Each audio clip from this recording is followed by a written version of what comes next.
Jemaat Tuhan, Salam.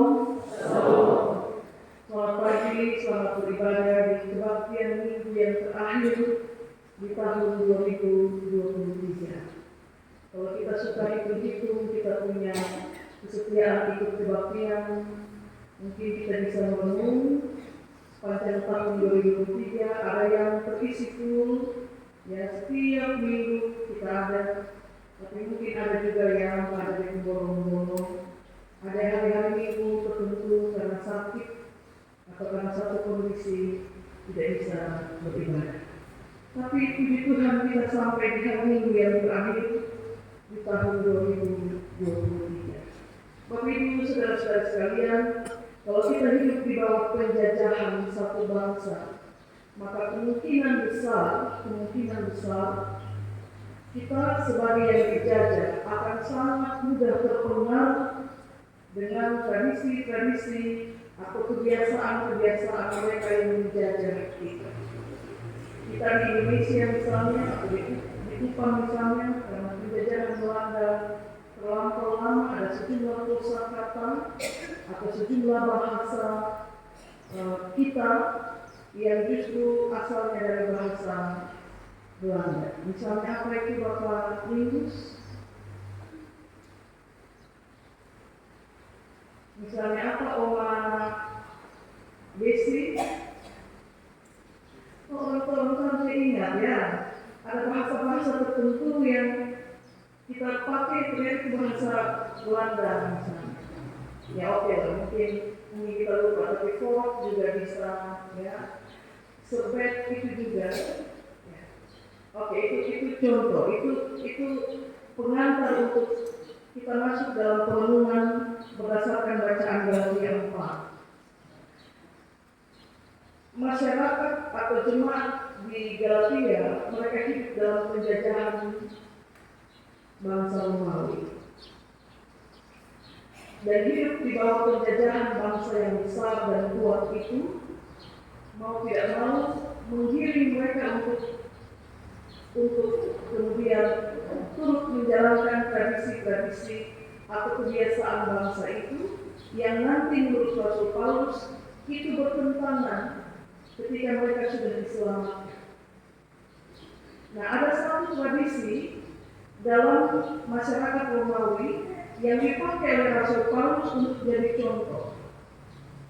Dalam tradisi masyarakat Romawi, seorang anak yang beranjak masuk menjadi dewasa atau masuk dalam fase akil balik itu ditulis oleh Paulus. Seorang anak yang masuk fase akil balik dalam kehidupannya, dia akan segera tanggalkan dengan jubah anak-anak. Kemudian yang akan dia pakai adalah jubah orang dewasa.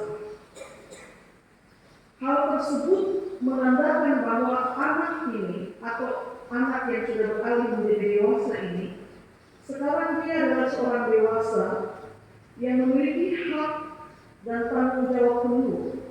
Dia tidak lagi berada di bawah penggalian, dan karena itu dia bebas untuk menentukan pilihan, dan dia berhak untuk menerima apapun yang wajib diterima sebagai orang dewasa. Saya ingat satu pernyataan Rasul Paulus dalam pertama Korintus 13 ayat 11. Dia bilang, ketika aku masih kanak-kanak, aku berbicara seperti kanak-kanak, aku berpikir seperti kanak-kanak, aku merasa seperti kanak-kanak, tapi sekarang ketika aku sudah menjadi dewasa, aku tinggalkan sifat kanak-kanak itu. Jadi ada perbandingan jelas, perbedaan jelas dalam tradisi masyarakat Romawi yang membedakan mana seorang anak dan mana seorang dewasa. Seorang dewasa dia tidak lagi bersikap seperti kanak-kanak. Dia murni berperilaku sebagai seorang dewasa. Dan fase ini, peralihan ini dipinjam oleh Rasul Paulus untuk menjelaskan maksud dari peralihan hamba menjadi orang merdeka. Tradisi yang dipakai oleh Rasul Paulus ini menjelaskan tentang kehidupan hamba dan orang merdeka dalam kaitan dengan dosa. Seorang hamba, dia tidak punya kebebasan untuk menentukan pilihan. Sepanjang dia berstatus sebagai hamba, dia hidup di bawah ketentuan Tuhan yang adalah pemiliknya. Tuhan perintah apa itu yang dia buat, karena dia berada di bawah kekuasaan Tuhan. Dan karena itu, seorang hamba juga tidak punya bagian warisan dari tuannya. Dia hamba, dia mengabdi kepada Tuhan, dia tidak dapat warisan apapun. Dia tidak mendapatkan bagian warisan. Tapi seorang merdeka, atau tepatnya orang yang sudah dimerdekakan, dia tidak berada lagi di bawah satu kekuasaan apapun. Dia sudah merdeka, dia bebas untuk menentukan pilihan, dan dalam status itu, kalau dia sudah dimerdekakan menjadi seorang anak, maka dia berhak mendapatkan bagian warisan yang ditentukan bagi dia. Nah, Paulus bilang kepada jemaat di Galatia, dia bilang, ketika kamu masih ada di bawah kuasa dosa, kamu itu hamba dosa. Kamu hamba, dan dengan demikian dosa itu menjadi tuanmu. Jadi kamu ada di bawah dosa, karena kamu hamba dosa. Sehingga apapun yang kamu lakukan atas perintah Tuhanmu. Jadi Tuhan tadi itu dosa. Kalau kamu hamba dosa, maka yang kau lakukan itu adalah perintah Tuhanmu. Karena perintah Tuhanmu itu adalah dosa, maka yang kau lakukan adalah perbuatan dosa. Itu kata Paulus. Lalu kemudian dia bilang begini, tapi ketika Allah berkenan kirim putra tunggalnya untuk menjadi penebus yang dilahirkan oleh seorang perawan, maka saat itu statusmu berubah. Ketika karya penebusan itu terjadi, statusmu berganti, bukan lagi hamba, karena ikatan itu sudah dilepaskan. Kungkungan itu sudah dilepaskan, dan sekarang statusmu adalah orang merdeka. Atau yang lebih alkitabiah, statusmu itu berganti dari hamba, dia naik jadi anak. Dan karena statusmu sudah naik menjadi anak, maka kau layak untuk panggil dia sebagai Abah, sebagai Bapa. Kalau kau hamba, kau panggil dia Tuhan. Tapi sekarang kau anak, maka kau panggil dia sebagai Bapa. Dan karena kau sekarang sudah menjadi anak, maka engkau berhak untuk mendapatkan bagian warisan yang ditentukan oleh Bapa bagi anak-anak. Seperti dalam tradisi Romawi, karya penebusan Kristus itu membawamu masuk dalam fase akhir balik, di mana kamu menanggalkan jubah anak-anak, menanggalkan jubah hamba, dan sekarang yang kau pakai itu jubah orang dewasa, jubah orang merdeka, jubah anak. Tidak ada perwalian. Kamu sekarang bebas untuk menentukan pilihanmu sebagai orang dewasa, sebagai orang merdeka, sebagai anak yang telah diterima oleh Bapa.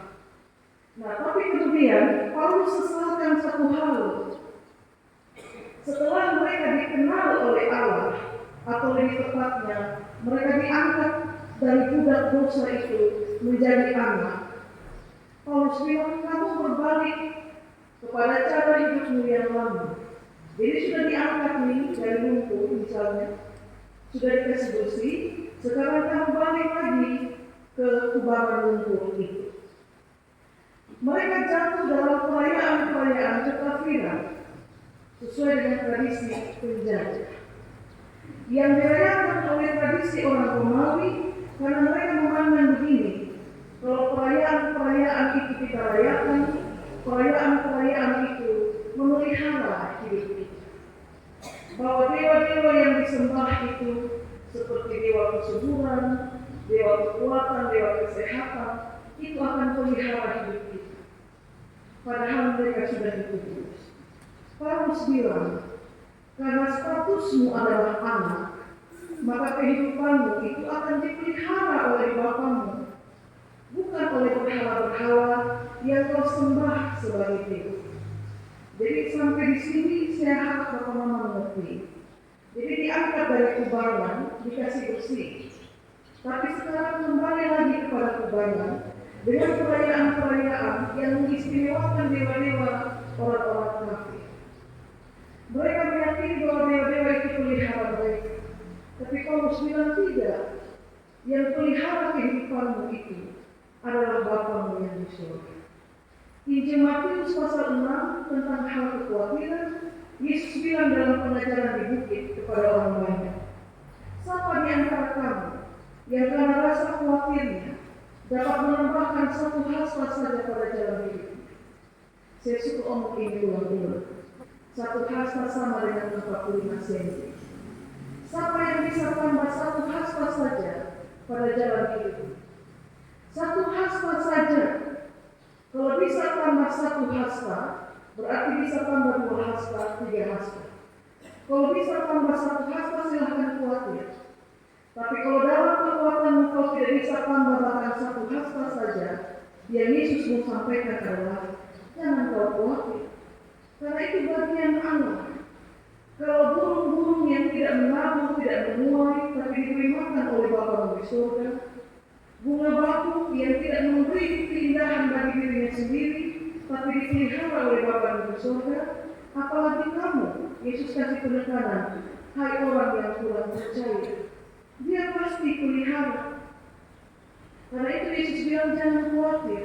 Nah sekarang, Bapak Ibu, saudara-saudari yang terkasih dalam Tuhan, bicara soal pemeliharaan hidup, sering buat oknum, sering buat oknum orang Kristen itu jatuh lagi dalam cara hidup lama. Ada oknum-oknum orang Kristen yang tetap melihara tradisi kekafiran. Kita sebut saja begitu. Katanya, kita harus kasih makan cicak. Ini contoh.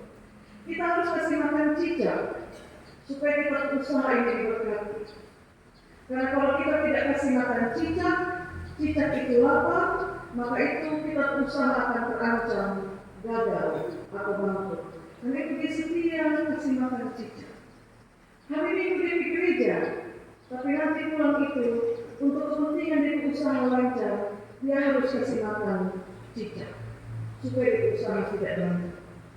Ada juga yang lain yang mengatakan ini benda keramat dari nenek moyang, dan karena ini benda keramat, dia pasti akan jaga kita, kasih kita kesehatan. Karena itu harus taruh dalam rumah. Jangan sampai ini keluar dari rumah. Karena kalau dia keluar dari rumah, kita pasti sakit. Nah, waktu ini barang dikasih keluar dari rumah, benar dia sakit-sakitan. Tapi persoalannya sakit karena apa? Sakit karena benda keramat dikeluarkan, atau karena sakit karena dia pun hati, pikiran, perasaan terlanjur terikat dengan benda itu, sehingga ketika dia dikeluarkan tersugesti untuk menjadi sakit. Bapak Mama, saudara-saudari yang terkasih, kalau begitu, untuk apa bikin ibadah syukur, buka usaha baru, lalu kemudian berdoa minta supaya Tuhan berkati itu usaha, sementara kepercayaan untuk kelanjutan usaha itu diberikan atau dipercayakan kepada cicak? Atau untuk apa bikin ibadah syukur masuk rumah baru? Mau pendeta tidak perlu masuk habis, memang masih beberapa bagian, tapi itu bisa dikerjakan sambil kami masuk. Sekarang kami semua masuk, mari malam pendeta pergi doa supaya kami semua diberkati ketika kami tinggal di dalam. Untuk apa? Untuk apa kita bikin ibadah syukur, lalu mohon berkat Tuhan supaya setiap penghuni rumah itu diberkati, ditumbuhi keluar masuknya, segala yang baik disediakan Tuhan di dalam, tapi kemudian mempercayakan berkat itu kepada benda keramat yang harus ada dalam rumah. Kita sudah berganti status, sudah diangkat jadi anak.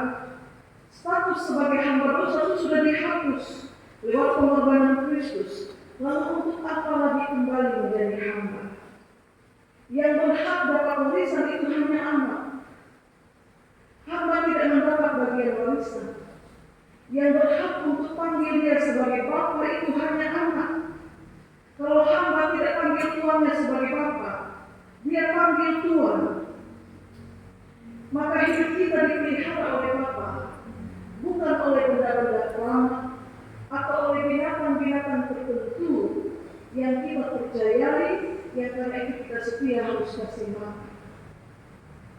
Itu sama seperti satu kasus pembunuhan yang terjadi kira-kira 1 minggu lalu di Kota Kupang.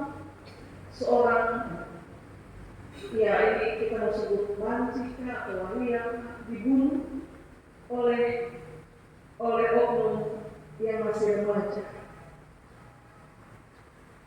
Karena satu percekcokan, mereka pilih hantam ini korban sampai mati. Mereka dalam keadaan mabuk. Waktu tahu korban sudah mati, mereka lenyapkan barang bukti dengan cara dibakar, lalu kemudian jasad korban mereka bawa letakkan di pinggir jalan. Habis itu karena takut, mereka pergi ke satu tempat untuk cari orang pintar. Cari orang pintar dengan alasan supaya orang pintar buat supaya orang bisa kenal dong sebagai pembunuh. Tapi polisi datang ketangkap dan sekarang sudah disel. Itu tentu akan diproses sekarang. Orang semua mati. Bapak Mama, coba cek baik-baik, itu pasti anggota sipil. Itu anggota sipil. Nanti Bapak Mama pulang, kalau saya ikut ini dari pemberitaan, itu anggota sipil. Yang mengaku bahwa saya setia menjadi murid Kristus sampai mati, tapi miras mengubah dia sedemikian. Yang saya katakan tadi, sudah diangkat dari kubangan, dikasih bersih, tapi bawa diri jatuh kembali. Dan fatalnya, kalau tidak salah informasi, dia sekolah teologi. Bapak Mama, saudara-saudara yang terkasih, sekali lagi, kita pun status ini dari hamba naik jadi anak, karena karya penebusan. Kalau sudah duduk manis-manis sebagai anak, jangan turun status sebagai hamba. Bunuh habis orang, pukul orang tua anak sampai mati, baru kemudian dicari orang pintar. Orang satu bilang hilau imam. Karena itu coba cek baik-baik, jangan sampai itu anggota sipil. Di penghujung tahun ini, kita diingatkan kembali tentang hal ini oleh firman Tuhan. Kenapa? Persis di hari ini kita belajar tentang ini. Karena pesta pora pergantian tahun sebentar malam seringkali buat kita lupa kita punya status sebagai anak. Pesta pora kemeriahan itu seringkali buat kita lupa status sebagai anak yang sudah diselamatkan. Karena itu pesan singkat saja, sebentar malam setiap kita diuji dalam euforia perayaan pergantian tahun, kita diuji untuk bertahan dalam status sebagai anak atau mau turun kembali sebagai hamba hanya karena euforia itu. Padahal sama saja, sama. Memang tahun sudah berlalu, kita bersiap masuk tahun baru, tapi malam-malam itu sama. Ada baiknya diisi dengan ibadah bersama. Karena itu kami harap supaya liturgi dimanfaatkan apabila beribadah bersama dengan semua. Habis itu jalan-jalan nikmati kota di pergantian tahun silakan, tapi ingat status kita anak dan bukan lagi hamba. Tuhan berkati kita dengan firman-Nya. Amin. Persembahan pujian